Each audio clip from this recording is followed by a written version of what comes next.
Welcome to our channel Save Insight. तो आज हम करेंगे यूलर्स कॉलम थ्योरी का case number 3, expression for crippling load when both the ends of the columns are fix.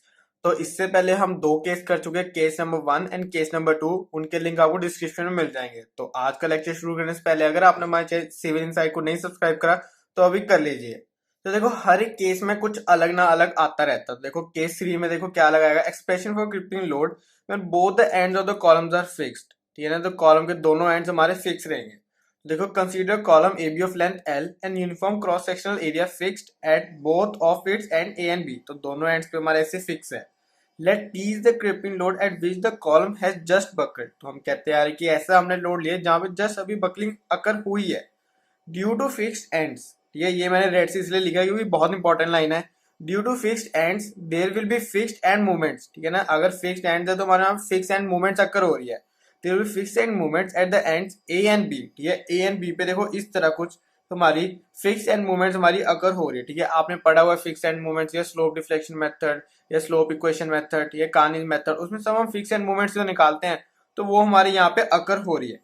तो देखो consider a section at a distance x from the end A. तो मैं आपको बताता रहा हूँ कि हमारे एक्सप्रेशन जरूरी है, एक्सप्रेशन याद करना जरूरी है, लेकिन डेरिवेशन इतनी जरूरी नहीं है। लेकिन बस आपको एज अ नॉलेज आपको पता होना चाहिए कि हमारा एक्सप्रेशन कहाँ से आया है। तो consider section at a distance x from the end A. ठीक है, एंड ए से आपने x डिस्टेंस पे हमारे एक सेक्शन ले लिया। Let y equal deflection at the section. ठीक है, y हमारी ऐसी इतना ही डिफ्लेक्शन होगी या फिर लेटरल डिस्प्लेसमेंट भी हम इसे बोल सकते हैं। M naught is equal to fixed end movements at A and B. तो एम नॉट हमारी फिक्स एंड मूवमेंट्स है एट ए एंड बी। अब देखो movement due to crippling load at section. ठीक है, अब इस सेक्शन में हमारा movement due to crippling load देखो क्या आता है, एम नॉट तो आएगा ही आएगा। ठीक है, एम नॉट माइनस, देखो माइनस क्यों आया वही होता है। तो अगर आपने हमारा पहला लेक्चर नहीं देखा तो उसमें मैंने आपको बताया था कि जब जब ऐसे डायग्राम जब जब हमारा बकल कुछ इस तरह आएगा तो हमारा नेगेटिव आती है मूवमेंट। ये देखो मैं लिखा हुआ पहले से, जब जब इस तरह आती है तो मूवमेंट हमारी पॉजिटिव आती है। तो देखो इसमें इस तरह की शेप है तो हमारा नेगेटिव है, तो negative minus P into Y. ठीक है, M naught minus P into Y. ठीक है, movement into sorry force into displacement हमारे होते हैं परपेंडिकुलर डिस्प्लेसमेंट, तो हमारा वाई ऐसे आ गया। ऑल्सो मूवमेंट भी हमें पता है E I d square Y by D x square होता है। ठीक है ना, कि यहाँ पे ई हमारा मॉडल्स ऑफ इलास्टिसिटी होता है और आई हमारा मूवमेंट ऑफ इनर्शिया होता है, ये भी आपको पता है। अब देखो हम इस मूवमेंट और इस मूवमेंट को इक्वेट कर देते हो तो देखते हैं हमें क्या मिलता है। तो देखो दोनों मूवमेंट्स को हमने इक्वेट करा तो हमारा कुछ इस तरह आया। देखो E I d square Y by D x square equal to M naught minus P into y. तो पी इंटू वाई को हम इधर ले आए इक्वल टू एम नॉट ऐसे रह जाएगा। अब देखो E I d square Y by D x square plus P into y equal to M naught into में पी बाई पी कर दिया हमने इस तरफ, अकेला इस तरफ, और पूरी इक्वेशन को डिवाइड बाई ई आई भी कर दिया हमने। ठीक है, तो आपकी कुछ इस तरह की इक्वेशन बन जाएगी। ठीक है, देखो ई आई हमारे आंसर कैंसिल हो गई, ये सिर्फ इस तरफ का है। तो D square Y by D x square plus P E Y sorry E I into Y is equal to P by E I into M naught by P. ठीक है, एक पी हमारा ऐसे आ गया, एक पी हमारा यहाँ पे ऐसे आ गया। ठीक है, तो देखो अभी अगर आप इस क्वेश्चन को अच्छे से देखोगे तो आपका ये बनती है हमारी डिफरेंशियल इक्वेशन। तो हमें सारे पहले वाले केसेस में करते हैं तो ये हमारी डिफरेंशियल इक्वेशन बनती है। ठीक है, अगर आपको अब नहीं पता क्या होता था हमारे प्लस में प्लस टू में आता है, देखो वैसे उसका सोल्यूशन ये है पूरा। अगर आप करोगे आपको सीधा यहीं से ऐसे करना है। कभी भी आपको अगर गलती से एक्सप्रेशन आ भी गया यार ऐसे ड्राइव कर दो तो वो सिंपल यहाँ से ये चीज आपको लिख देनी है, लेकिन आपको पता होना चाहिए कैसे आई है। तो देखो हमारी देखो इक्वेशन क्या बनती है, देखो differential equation plus alpha square Y is equal to हमारी देखो M naught by E I हमारी ऐसे बन जाएगी, है ना। हमारी डिफरेंशियल इक्वेशन है इस तरह कुछ बनी है। ठीक है, एम नॉट बाई ई आई। ठीक है, पी इंटू पी अभी हमें ये ले नहीं रहे, पी बाई पी। ठीक है, देखो यहाँ पे जो हमारा अल्फा स्क्वायर है, ठीक है ना, अल्फा हमारा देखो अल्फा स्क्वायर हमारा आता है पी बाई ई आई।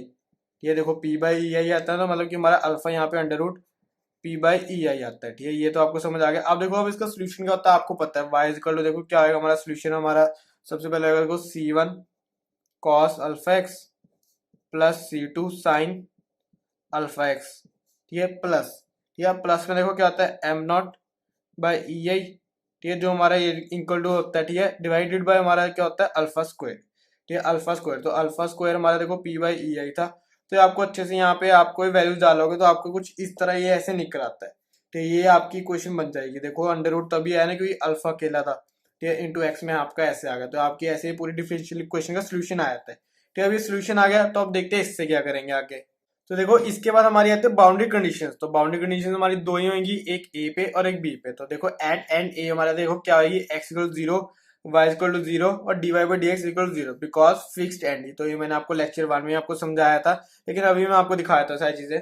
तो देखो एट एंड ए पे देखो एक्स इक्वल टू जीरो हो गया, यहाँ पे हम खड़े थे एक्स इक्वल जीरो और डिफ्लेक्शन भी हमारी वाई इक्वल टू जीरो यहाँ पे होगी। तो ये चीज तो होगी। अब हमारा आता है देखो फिक्स्ड एंड के लिए हमारे कहाँ है। तो देखो ये मैंने आपको सबसे पहले लेक्चर में समझाया था, for fixed end deflection and slope are zero. तो D Y by D x यहाँ पे देखो लिखा हुआ है इक्वल टू जीरो। तो ये हमारी दोनों चीजें यहाँ से आई है।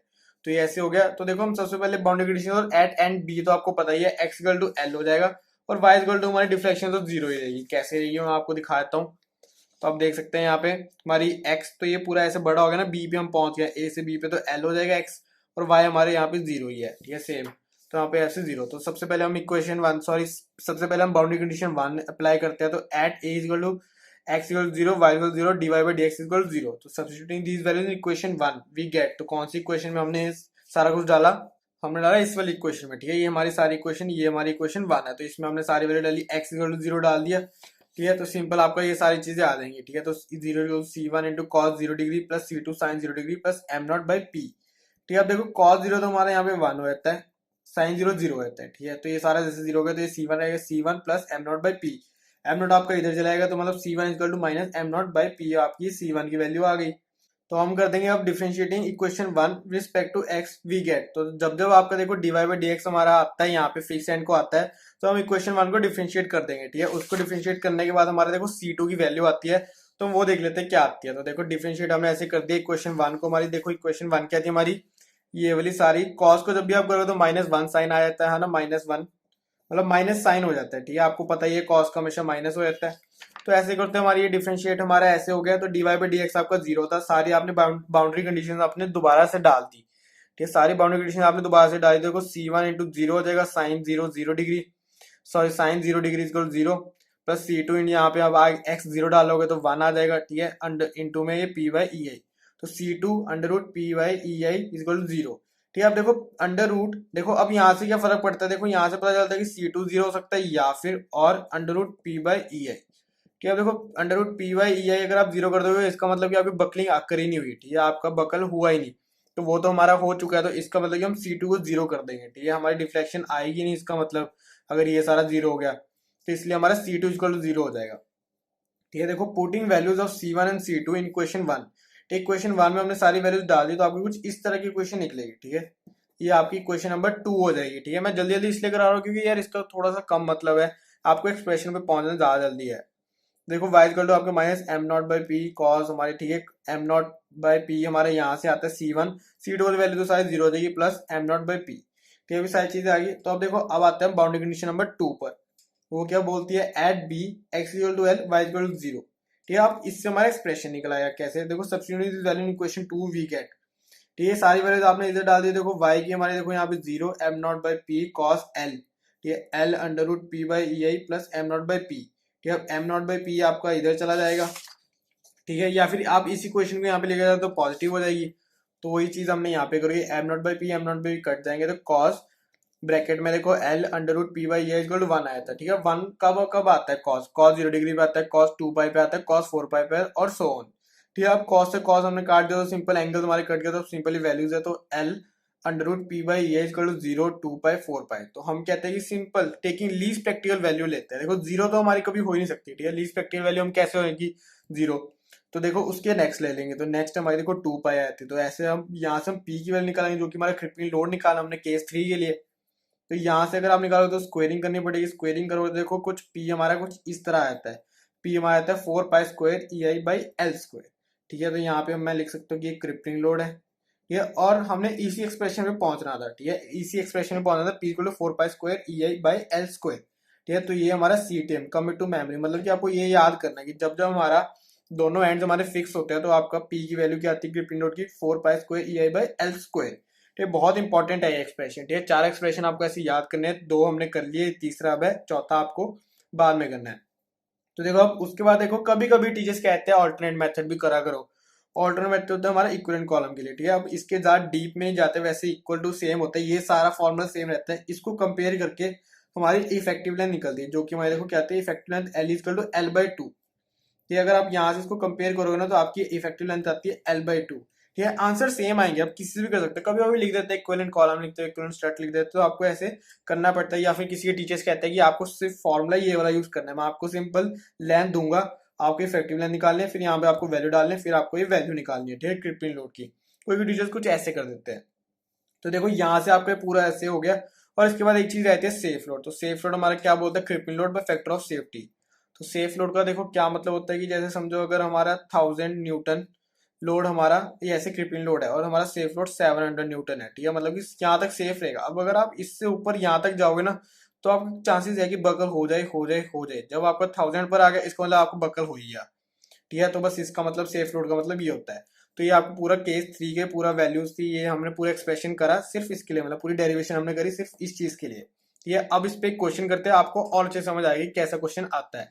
तो देखो ये आ गया हमारा question. A solid round bar 3 metre long and 5 centimetre diameter is used as stud with both the ends fixed. ये सारी वैल्यू सेम है, सारे केसेस में सेम कर रहा हूँ, सिर्फ आपको अभी तो ये बता रहा हूँ कि कैसे हमारा क्वेश्चन आता है। ठीक है, इसके बाद रैंकाइन एक आएगा। ठीक है, रैंकाइन थ्योरी आएगी। उसके बाद आपके इंपॉर्टेंट क्वेश्चन मैं करवाऊंगा एक दो, जिसमें कि सारा कुछ आपको खत्म हो जाए, सब हो जाएगा, जिसमें आपको पता चलेगा हाँ भाई 10 नंबर क्वेश्चन अब बना। Determine the crippling load, also find safe load if factor of safety is 3, take is equal to ये। ठीक है, तो देखो अब आपको सबसे पहले गिवन लिख लेना था। आपको ये तो पता ही है कि मैंने कौन सा फॉर्मूला हमने उठाना है, विद बोथ एंड फिक्स्ड है जो भी हमने करा। ठीक है, तो देखो गिवन हमारा क्या आता है। सबसे पहले 3 मीटर हमारा देखो लेंथ है, ये L is equal to 3 metre is equal to 3000 mm। ये डायमीटर हमारा देखो क्या है 5 सेंटीमीटर इजकल टू 50 mm। ठीक है, ई आपको देखो यहाँ पे दिया हुआ 2.0 इंटू 10⁵ और यहाँ पे मोमेंट ऑफ इनर्शिया भी निकालना होता है, क्योंकि यहाँ पे ई आई आता है। ठीक है, तो ई हमने लिया, आई भी आपको निकालना है। तो राउंड बार है, तो राउंड आ गया, तो πd4/64, पाई की वैल्यू 3.14 इंटू में डी की आपकी देखो 50 ले लेना, क्योंकि अगर आपने 5 ली तो आपको बार में दोबारा से एम करना पड़ेगा, तो अभी पहले से एम हो जाए, डिवाइड बाई 64। तो अगर आप इसको सॉल्व कर दो 30.68 इंटू 10⁴। ठीक है, अब ये चीज होगी। अब देखो अब इसके बाद आपको क्या चीज लिखनी है, यहाँ पे लिखना है एज। ठीक है, एज बोथ द एंड्स